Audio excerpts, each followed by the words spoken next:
अयोध्या में दीपोत्सव की तैयारियां पूरी हो चुकी हैं। इस बार करीब 21 लाख दीपों से अयोध्या नगरी जगमगाएगी। साधु संतों से सहयोगी सोनल रैया ने बात की। सुनिए कैसे वो राम लला के मंदिर के बनने पर और मंदिर से पहले की इस दिवाली पर खुश और प्रसन्न नजर आए।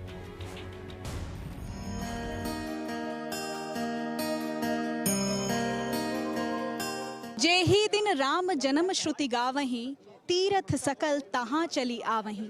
गोस्वामी तुलसीदास ने जब भगवान श्री राम का जिक्र किया तो अयोध्या का जिक्र करते हुए वो कहते हैं कि जब भगवान श्री राम का जन्म होता है तो सारे तीर्थ अयोध्या में चले आते हैं। और इस वक्त हमारे बीच में कुछ संतों की एक टोली है जिनसे हम बातचीत करेंगे। कृपाणी जी हमारे बीच में हैं और उनके साथ बहुत से और संत हमारे साथ में हैं। उनसे हम बातचीत करेंगे कि आज अयोध्या के दीपोत्सव की जो ये शानदार तैयारी चल रही है, भव्य तैयारी चल रही है, इसमें आज संत समाज क्या सोच रहा है।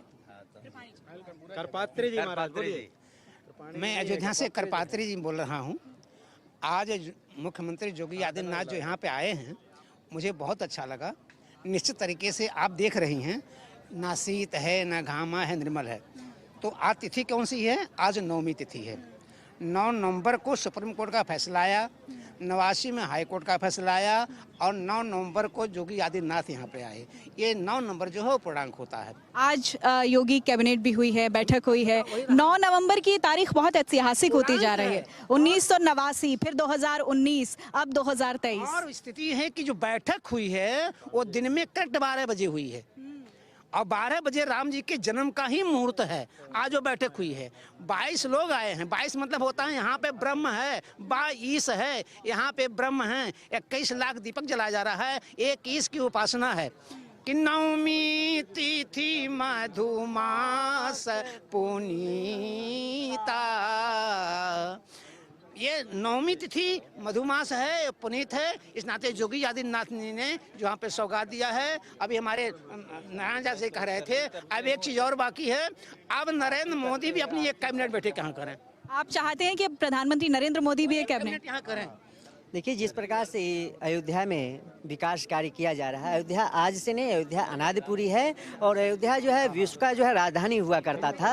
अयोध्या नाम नगरी तत्रालोक विस्तृता मनुना मानवेंद्रेण या पुरी निर्मिता स्वयं। यह वह पुरी है अष्टचक्रा नवद्वारा देवानाम पुर अयोध्या तस्याम हिरण्यः कोशः वो ज्योतिषावृतः। वो अयोध्यापुरी अपि स्वर्णमयी लंका नमे लक्ष्मण रोचते जननी जनक भूमिश्च स्वर्गादपि गरीयसी। यहाँ तक कि शारदा जी भी 1000 मुख से और शेष जी 2000 जिह्वा से अयोध्या का बखान करना चाहें तो अभी बखान नहीं कर सकते हैं। इतना वेदों में, पुराणों में, उपनिषदों में इतना वर्णन है। अयोध्या वह पुरी है जिसको इससे पूर्ववर्ती सरकारों ने यहाँ पर जो है सियासत करती थी, राजनीति करती थी, तुष्टीकरण करती थी, एक संप्रदाय, एक कौम, एक जाति की बात करती थी। आज वह भी मस्तक पे तिलक लगाने के लिए, यज्ञोपवीत धारण करने के लिए, अपने आप को हिंदू कहने के लिए, अपने आप को मंदिर में जाने के लिए नतमस्तक हो गया है।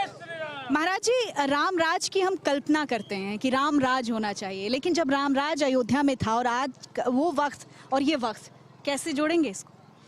देखिए, उस वक्त और इस वक्त की आज स्थितियों को यदि आप देख रहे हैं तो राम राज्य की जो परिकल्पना कर रखे थे हमारे पूर्वजों ने, आज वह परिकल्पनाएं जो साकार होने जा रही हैं और हम सभी लोग देख पा रहे हैं।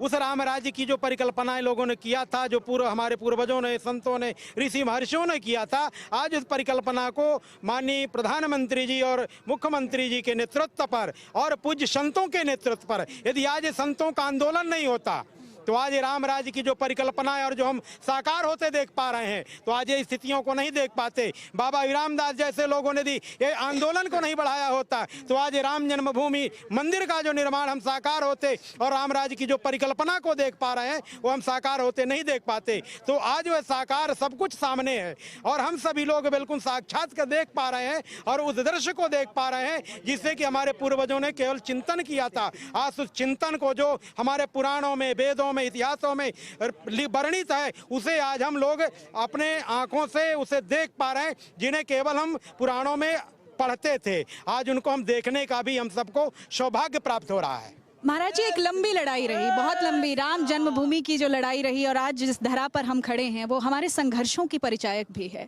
आप इस यात्रा को कैसे देखते हैं? यहाँ तक सफलता मिली, हम रामराज की ओर जा रहे हैं।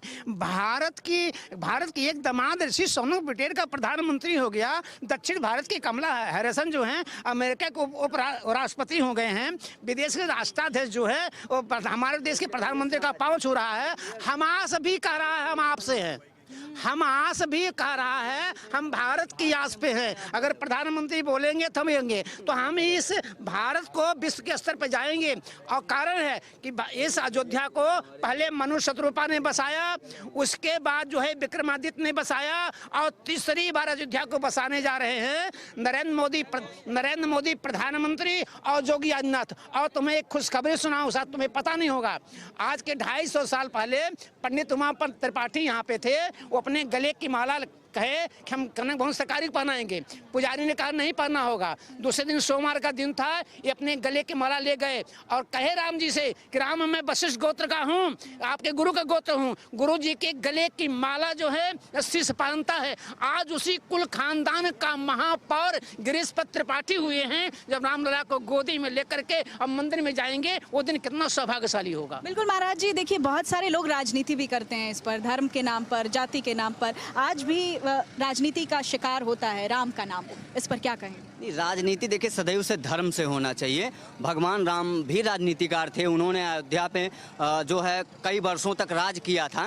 राजनीति धर्म से भिन्न नहीं है और ना ही धर्म से राजनीति भिन्न है। ये परस्पर इनका आपस में संबंध होना ही चाहिए। अब मैटर ये करता है ना कि आप राजनीति किस प्रकार की कर रहे हैं। ओछी राजनीति कर रहे हैं धर्म को नष्ट करने के लिए, या ऐसी राजनीति कर रहे हैं कि जिसमें धर्म का भी जीर्णोद्धार हो, ये आपके ऊपर डिपेंडेंट है। तो आज जो राजनीति है सब मिला जुला के माननीय प्रधानमंत्री श्री नरेंद्र मोदी जी के नेतृत्व में, हमारे योगी आदित्यनाथ जी महाराज जी के नेतृत्व में ये धर्म से जो है राजनीति हो रही है। और धर्मो रक्षति रक्षिता, जो धर्म की रक्षा करता है उसकी रक्षा स्वयं होती है, या ये यूं कहिए कि धर्म उसकी रक्षा करता है। उसके जो क्रियान्वयन होते हैं, जो कार्यशैली होते हैं, वो जो क्रियान्वयन करता है धरती पर, उसके द्वारा वो संरक्षित होता है। तो ये सारी चीज़ों को जब आप देखेंगे ना, तो भारतीय जनता पार्टी का जो आज इतना ज़्यादा होप दिख रहा है, चारों तरफ भारतीय जनता पार्टी काम कर रही है, भारतीय जनता पार्टी को ज़्यादा से ज़्यादा लोग पसंद कर रहे हैं, यही रीजन है भारतीय जनता पार्टी को पसंद करने का। बहुत बदल गया है। हम देख रहे हैं कि जो धार्मिक स्थल है उनका स्वरूप ही एकदम से बदल गया है। लोगों की आस्था और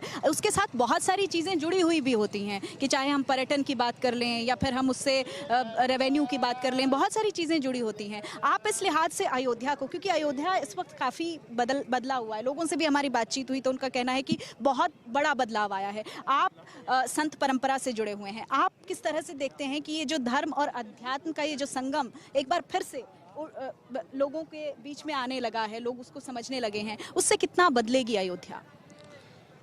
अयोध्या का एक तरह से ये कहा जाए कि अयोध्या के चारों तरफ से ये विकास हो रहा है और विकास के कारण से सुंदरता बढ़ती है। जब ये किसी चीज़ की सुंदरता को देखना है यदि, तो उसका जीर्णोद्धार करना ही पड़ता है। और यूँ कहा जाए कि धर्म को किस तरह से आप देखते हैं, तो धर्म, जब आप धर्म की रक्षा करेंगे तो धर्म आपकी रक्षा स्वयं करता है। और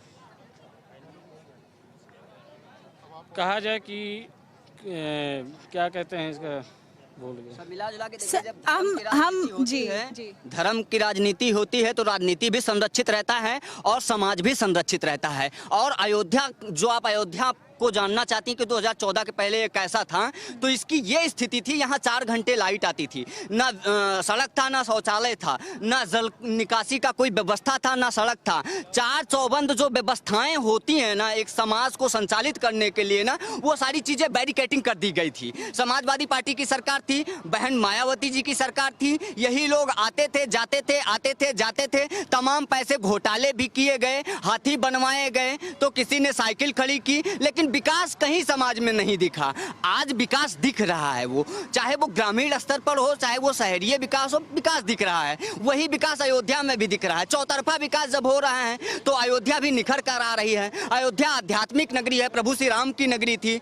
अच्छा, आध्यात्मिक नगरी और आध्यात्मिक नगरी के साथ साथ हम देख रहे हैं कि बहुत सारे अपवाद भी पिछले दिनों नजर आए। कुछ एक्सेप्शंस हैं, कुछ ऐसे असामाजिक तत्व हैं जो माहौल को बिगाड़ने की कोशिश करते हैं, क्योंकि धर्म नगरी है, संत नगरी है, लेकिन फिर भी सवाल कुछ उठते रहते हैं, चाहे हम अपराध का जिक्र कर लें या फिर कुछ असामाजिक तत्व। सरयू के तीर पर भी हमने देखा कि पिछले दिनों सोशल मीडिया पर बहुत सारे लोगों ने इस तरह से रील्स बनाकर वायरल करी। और बिल्कुल, वो एक सिमरन यादव लखनऊ के, मैंने बोला भी था, इतनी ओसर ऐसे निर्लज्ज लोग अयोध्या में कुछ लोग आते हैं जो अपनी आस्था और संस्कृति को ही धूमिल करने का प्रयास करते हैं, जबकि धर्म हमारे मनोरंजन का विषय नहीं होता है, उसको स्वीकार करने का विषय होता है, हमारी आस्था का विषय होता है, हमारी संस्कृति का विषय होता है। हमें उसे धारण करना चाहिए। धारयेत इति धर्म, जो धारण करने योग्य हो वही धर्म है। हम पृथ्वी पर हैं, पृथ्वी हमें धारण करती है, ये उसका धर्म है। ये वृक्ष, पेड़ पौधे, नदियां, ये सब हमें धारण करते हैं, ये पृथ्वी को धारण करते हैं। ये आकाश मंडल हमें धारण की है, पृथ्वी को धारण की है, पृथ्वी हमको धारण की।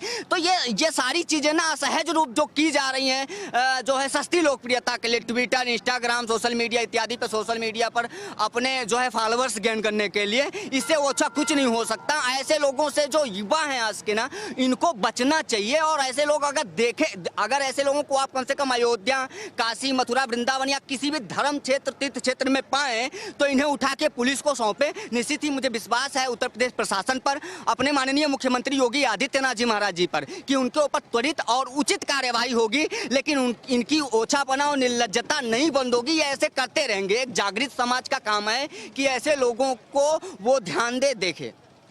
सरयू के तीर पर हम खड़े हैं। सरयू बहुत से बदलावों का साक्षी रहा है, और एक सबसे बड़ा सत्य ये है कि सरयू ने ही ये महसूस किया कि राम जो हैं इस धरा पर हुए, और राम इस धरा से अगर कोई राम के जाने का कोई सबूत मिलता है तो ये सरयू का तीर मिलता है, सरयू का पानी मिलता है।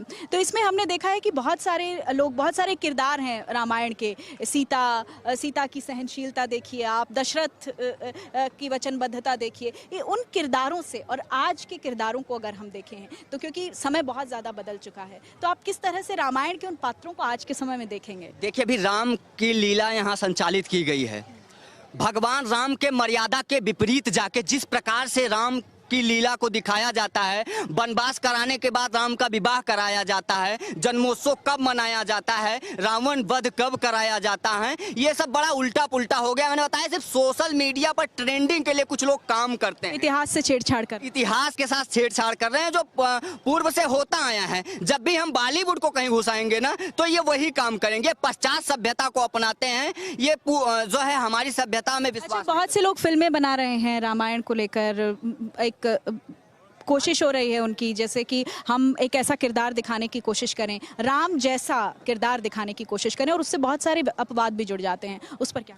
देखिए, राम जैसा किरदार आप नहीं दिखा सकते हैं। आप उनमें आस्था रखिए, भक्ति रखिए, उनकी पूजा पाठ करिए। एक बार रामानंद सागर जी की रामायण बनी, जो मुझे लगता है कि अद्भुत है, अलौकिक है और दैवीय कृपा से बनी है। इसके बाद कोई भी नहीं बना सकता है। आप कितनी भी टेक्नोलॉजी ले आइए, कितने भी आप स्मार्ट हो जाइए, 4 कदम आगे चले जाइए या 10-20 कदम आगे चले जाइए, आप उससे अच्छा नहीं बना सकते हैं। आप सिर्फ ओछापना दिखाना चाहते हैं। आदि पुरुष बनाई गई, उसमें किस प्रकार से निर्लज्जता, तेल भी तेरा, कपड़ा भी तेरा, जलेगी भी तेरे बाप की, मनोज मुंतशिर जैसे लोग ये आते तो सनातन के नाम पर हैं, लेकिन सनातन के नाम पर जब ये ट्रेंडिंग पा जाते हैं, उसकी लोकप्रियता हासिल कर लेते हैं, तब ये उसमें कुछ अनर्गल काम करते हैं, पैसे के लिए बॉलीवुड से बिक जाते हैं, या यूं कहिए कि जो विदेशी फंडिंग से बिक जाते हैं। जो विदेशी लोग हैं, जो हमारी संस्कृति को आज से बल्कि 1400 वर्ष पूर्व से ही धूमिल करते आए हैं, उन लोगों की फंडिंग आज भी जारी है। ये स्वामी प्रसाद मौर्य हो, चाहे एमके स्टालिन के पुत्र उदयनिधि स्टालिन हो, उनके बाप करुणानिधि जी भी थे, ये सारे लोग ना ये विदेशी फंडिंग से आज तक काम करते आए हैं। स्वामी प्रसाद मौर्य जी को देख लीजिए, ये रामचरितमानस को जलवा देते हैं, बात संविधान की करते हैं, जबकि संविधान के प्रथम और द्वितीय पृष्ठ में भगवान राम और प्रभु श्री कृष्ण का दरबार अंकित है। तो आप जो भी करिए अपनी संस्कृति और मर्यादा के दायरे में रहकर करिए। आप राम को फिर से नहीं आप राम को बना सकते हैं। वो मर्यादा पुरुषोत्तम भगवान श्री राम श्रीमन नारायण हरि हैं, वो अवतार लेकर आए थे और आप एक मनुष्य मात्र हैं। आप भगवान राम को कैसे चरितार्थ कर सकते हैं? आप उनका अनुसरण करिए, आप राम बनने की कोशिश मत करिए। और जिस दिन आप राम बनने की कोशिश करेंगे, मनोज मुंतशिर का नाश हो गया, स्वामी प्रसाद मौर्य का नाश हो गया, समाजवादी पार्टी की स्थिति देख ही रही है, कांग्रेस की क्या स्थिति है जिसने राम सेतु पर प्रश्न चिन्ह खड़ा किया। उसके बाद जो है हलफनामा दायर कर कहा कि अयोध्या में भगवान राम का जन्म ही नहीं हुआ था। आज भगवान राम का भव्य दिव्य राम मंदिर बन रहा है और देश के सर्वोच्च न्यायालय से भगवान श्री राम, और मैं कहता हूं विश्व भर में एकमात्र सनातन धर्म है जिसमें 300 से ज्यादा धर्म है, जिसमें एकमात्र सनातन धर्म है जो अपने देश के सर्वोच्च न्यायालय से जजमेंट लेके आया और पूरे विश्व ने स्वीकार किया कि भगवान श्री राम का जन्म हुआ था, जिन राम को बताया जाता है रामो विग्रहवान धर्म। तो भगवान श्री राम धर्म के साक्षात मूर्त स्वरूप है, उनको आप स्वीकार करिए, उनको आप चुनौती देने का काम मत करिए, अन्यथा आपका भी वही हाल होगा।